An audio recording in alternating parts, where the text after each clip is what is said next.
Ngayong papalapit na ang Semana Santa, binabantayan ng Philippine Ports Authority kung maapektuhan ng pagtaas ng pamasahe sa barko ang bilang ng mga babiyahe pa probinsya. May unang balita si Sandra Aguinaldo. Ganito ang madalas na tagpo sa mga pantalan tuwing Semana Santa. Siksika ng mga pasaherong sabik makapunta sa kanilang mga probinsya o sa mga beach destination.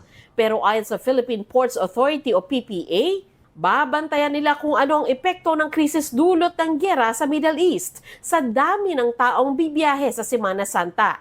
May ilan pa rin naman akong inabutan sa North Harbor na pabiyahe na ngayon pa lang. Pero kailangan pa rin daw nila maglaan ng mas malaking budget para sa hindi maipagpapalibang biyahe. Nagbabaka sakali lang po ako kasi nga kailangan ko po kasing umatin ng graduation ng anak ko po eh. Napag-isipan na po yung na kung sakali sa tataas man, kailangan ko po yung budget po. Ay, nag-ipon po muna. Nagmahal na kasi ang pamasahe sa barko.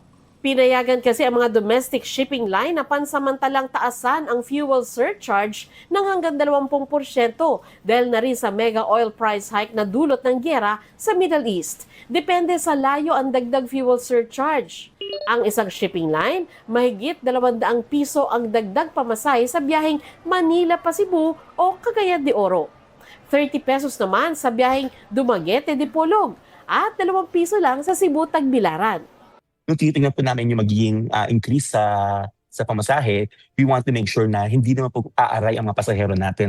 Sa kabila nito, halos 2.2 milyong pasahero ang inaasahan sa mga pantalan mula Palm Sunday hanggang Eastern Sunday. Mas mataas pa rin ng bahagya kesa noong nakaraang taon. Kaya payo ng PPA, dumating pa rin sa mga pantalan 4 na oras bago ang biyahe. Tiyakin ding binili ang mga ticket sa mga otorisadong seller. Pwede ring mag-reserve sa bagong lunsad na online reservation assistance system o ORAS na nakapilot test na sa Quezon Port.